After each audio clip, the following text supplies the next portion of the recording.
ਰਹਿਮਤ ਦੋ ਆਲਮ ਸੱਲੱਲਾਹੁ ਅਲੈहि ਵਸੱਲਮ ਨੇ ਇਰਸ਼ਾਦ ਫਰਮਾਇਆ, ਜਦੋਂ ਦੀ ਸਾਡੀ ਸੱਪਾਂ ਦੇ ਨਾਲ ਦੁਸ਼ਮਣੀ ਸ਼ੁਰੂ ਹੋਈ ਏ, ਉਸ ਤੋਂ ਬਾਅਦ ਇਹਨਾਂ ਦੇ ਨਾਲ ਕੋਈ ਸੁਲ੍ਹਾ ਕਰਨ ਦਾ ਸਵਾਲ ਹੀ ਪੈਦਾ ਨਹੀਂ ਹੋ ਸਕਦਾ।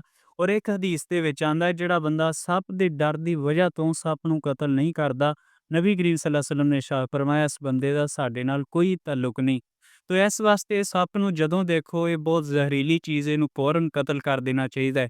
ਲੇਕਿਨ ਨਬੀ ਕਰੀਮ ਸੱਲੱਲਾਹੁ ਅਲੈहि ਵਸੱਲਮ ਜਦੋਂ ਮਦੀਨਾ ਸ਼ਰੀਫ ਦੇ ਵਿੱਚ ਹਿਜਰਤ ਕਰਕੇ ਆਏ, ਤੇ ਉੱਥੇ ਬੜੇ ਬੜੇ ਜੰਨਾਤ ਨੇ ਨਬੀ ਕਰੀਮ ਸੱਲੱਲਾਹੁ ਅਲੈहि ਵਸੱਲਮ ਦਾ ਕਲਮਾ ਪੜ੍ਹਿਆ। ਖਸੂਸਨ ਨਸੀਬੈਨ ਇਲਾਕੇ ਦੇ ਜਿਹੜੇ ਜੰਨਾਤ ਸਨ, ਉਹਨਾਂ ਕਲਮਾ ਪੜ੍ਹਿਆ ਤੇ ਆਪ ਸੱਲੱਲਾਹੁ ਅਲੈहि ਵਸੱਲਮ ਨੇ ਫਿਰ ਇਰਸ਼ਾਦ ਫਰਮਾਇਆ, ਅਗਰ ਘਰ ਦੇ ਵਿੱਚੋਂ ਕੋਈ ਸੱਪ ਨਿਕਲ ਆਵੇ ਤਾਂ ਉਹਨੂੰ ਫੌਰਨ ਕਤਲ ਨਹੀਂ ਕਰਨਾ, ਕਿਉਂਕਿ ਜੰਨਾਤ ਵੀ ਆਪਣੀਆਂ ਸ਼ਕਲਾਂ ਤਬਦੀਲ ਕਰਕੇ ਸੱਪ ਦੀ ਸ਼ਕਲ ਬਣਾ ਲੈਂਦੇ ਨੇ।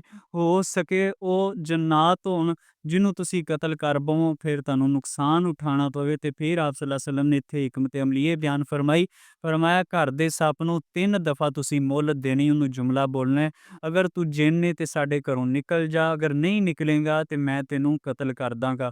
ਤੇ ਇਹ ਜੁਮਲਾ ਤੁਸੀਂ 3 ਦਫਾ ਸੱਪ ਨੂੰ ਬੋਲਣਾ ਹੈ, 3 ਦਫਾ ਸੱਪ ਨੂੰ ਤੁਸੀਂ ਮੁਹਲਤ ਦੇਣੀ ਹੈ। ਯਾਨੀ ਤੁਸੀਂ ਪਹਿਲੀ ਦਫਾ ਵੀ ਉਹਨੂੰ ਕੁਛ ਨਹੀਂ ਕਹਿਣਾ, ਦੂਸਰੀ ਦਫਾ ਵੀ ਕੁਛ ਨਹੀਂ ਕਹਿਣਾ, ਔਰ ਤੀਸਰੀ ਦਫਾ ਕੁਛ ਨਹੀਂ ਕਹਿਣਾ। ਜੇ 3 ਦਫਾ ਕਹਿਣ ਤੋਂ ਬਾਅਦ ਫਿਰ ਵੀ ਤੁਹਾਡੇ ਘਰ ਦੇ ਵਿੱਚ ਉਹ ਠਹਿਰਿਆ ਰਵੇ, ਤੇ ਫਿਰ ਆਪ ਸੱਲੱਲਾਹੁ ਅਲੈहि ਵਸੱਲਮ ਨੇ ਫਰਮਾਇਆ ਕਿ ਅਗਰ ਉਹ ਮੋਮਨੀਨ ਜੰਨਾਤ ਦੇ ਵਿੱਚੋਂ ਹੁੰਦਾ, ਤੁਹਾਡਾ ਘਰ ਛੱਡ ਦੇਣਾ ਸੀ।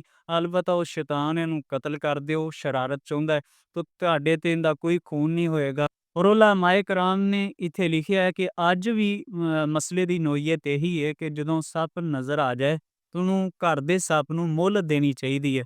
ਲੇਕਿਨ ਗੋਇਆ ਕਿ ਅੱਜ ਕੱਲ੍ਹ ਮਾਹੌਲ ਕਾਫੀ ਬਦਲ ਗਿਆ, ਹਾਲਾਤ ਕਾਫੀ ਬਦਲ ਗਏ, ਔਰ ਅੱਜ ਕੱਲ੍ਹ ਅਗਰ ਸੱਪ ਘਰ ਦੇ ਵਿੱਚ ਘੁਸ ਜਾਵੇ ਤੇ ਘਰ ਵਾਲੇ ਫਿਰ ਖੁਦ ਘਰ ਵਿੱਚ ਨਹੀਂ ਰਹਿਣਗੇ, ਨੀਂਦ ਨਹੀਂ ਆਏਗੀ, ਖਾਣਾ ਪੀਣਾ ਵੀ ਛੱਡ ਦੇਣਗੇ, ਕਿਉਂਕਿ ਹਰ ਵਕਤ ਖਤਰਾ ਰਹੇਗਾ ਕਿ ਸੱਪ ਕਦੋਂ ਵੀ ਕਿਸੇ ਜਗ੍ਹਾ ਤੋਂ ਨਿਕਲ ਕੇ ਸਾਡੇ ਤੇ ਹਮਲਾ ਕਰ ਸਕਦਾ ਹੈ। ਤਿੱਥੇ ਉਲਮਾ ਨੇ ਲਿਖਿਆ, ਜਿਹੜਾ ਘਰੋਂ ਸੱਪ ਨਿਕਲ ਆਵੇ ਉਹਨੂੰ ਬਜਾਏ 3 ਦਿਨ ਜਾਂ 3 ਦਫਾ ਮੁਹਲਤ ਦੇਣ ਦੇ, ਤੁਸੀਂ ਉਹਨੂੰ ਫੌਰਨ ਇਹ ਜੁਮਲਾ ਬੋਲ ਦਿਓ ਕਿ ਅਗਰ ਤੂੰ ਜਿੰਨ ਏ ਤੇ ਸਾਡੇ ਘਰੋਂ ਨਿਕਲ ਜਾ, ਵਰਨਾ ਤੈਨੂੰ ਕਤਲ ਕਰ ਦੇਵਾਂਗੇ। 3 ਦਫਾ ਜੁਮਲਾ ਬੋਲਣ ਤੋਂ ਬਾਅਦ ਫਿਰ ਵੀ ਉਹ ਸੱਪ ਅਗਰ ਰਾਹ ਨਹੀਂ ਛੱਡ ਰਿਹਾ, ਤੁਹਾਡੇ ਘਰੋਂ ਨਹੀਂ ਜਾ ਰਿਹਾ, ਤੇ ਫਿਰ ਤੁਸੀਂ ਉਹਨੂੰ ਕਤਲ ਕਰ ਦਿਓ।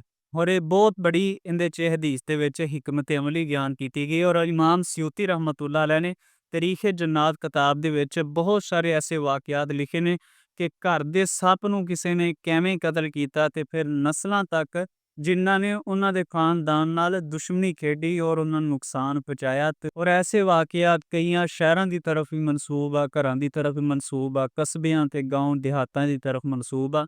ਅਲਬਤ੍ਤਾ ਸੱਪ ਦੇ ਨਾਲ ਸੁਲ੍ਹਾ ਦੀ ਕੋਈ ਗੁੰਜਾਇਸ਼ ਨਹੀਂ, ਸੱਪ ਨੂੰ ਫੌਰਨ ਕਤਲ ਕਰ ਦੇਣਾ ਚਾਹੀਦਾ ਹੈ। ਔਰ ਦੂਸਰੀ ਬਾਤ ਇਹ ਹੈ ਕਿ ਨਬੀ ਕਰੀਮ ਸੱਲੱਲਾਹੁ ਅਲੈहि ਵਸੱਲਮ ਇੱਕ ਦਫਾ ਆਪਣੇ ਜੂਤੇ ਮੁਬਾਰਕ ਉਤਾਰਨ ਲੱਗੇ, ਤੇ ਆਪ ਸੱਲੱਲਾਹੁ ਅਲੈहि ਵਸੱਲਮ ਦੇ ਜੂਤੇ ਚੋਂ ਇੱਕ ਬਿੱਛੂ ਨਿਕਲਿਆ, ਤੇ ਉਹਨੇ ਨਬੀ ਕਰੀਮ ਸੱਲੱਲਾਹੁ ਅਲੈहि ਵਸੱਲਮ ਦੱਸ ਲਿਆ, ਡੰਗ ਮਾਰਿਆ, ਤੇ ਆਪ ਸੱਲੱਲਾਹੁ ਅਲੈहि ਵਸੱਲਮ ਨੇ ਇਰਸ਼ਾਦ ਫਰਮਾਇਆ, ਅੱਲਾਹ ਤਾਲਾ ਲਾਨਤ ਕਰੇ ਇਸ ਬਿੱਛੂ ਤੇ, ਇਹ ਨਬੀ ਤੇ ਗੈਰ ਨਬੀ ਦੇ ਵਿੱਚ ਵੀ ਫਰਕ ਨਹੀਂ ਪਹਿਚਾਣਦਾ, ਇਹਨੂੰ ਨਬੀ ਤੇ ਗੈਰ ਨਬੀ ਦੀ ਵੀ ਸਿਆਣ ਨਹੀਂ, ਇਹਨੇ ਨਬੀ ਕਰੀਮ ਸੱਲੱਲਾਹੁ ਅਲੈहि ਵਸੱਲਮ ਨੂੰ ਡੰਗ ਮਾਰਤਾ। ਫਿਰ ਆਪ ਸੱਲੱਲਾਹੁ ਅਲੈहि ਵਸੱਲਮ ਨੇ ਫਰਮਾਇਆ ਕਿ ਅਗਰ ਇਹ ਬਿੱਛੂ ਤੇ ਸੱਪ ਨਮਾਜ਼ ਦੇ ਵਿੱਚ ਵੀ ਤੁਹਾਨੂੰ ਨਜ਼ਰ ਆ ਜਾਏ ਤੇ ਇਹਨੂੰ ਫੌਰਨ ਕਤਲ ਕਰ ਦਿਓ। ਤੇ ਇੱਥੇ ਜੇ ਸਾਨੂੰ ਨਮਾਜ਼ ਦੇ ਵਿੱਚ ਵੀ ਸੱਪ ਨਜ਼ਰ ਆ ਜਾਏ ਜਾਂ ਬਿੱਛੂ ਨਜ਼ਰ ਆ ਜਾਏ, ਫਿਰ ਸਾਡੀ ਨਮਾਜ਼ ਦਾ ਹੁਕਮ ਕੀ ਹੋਏਗਾ?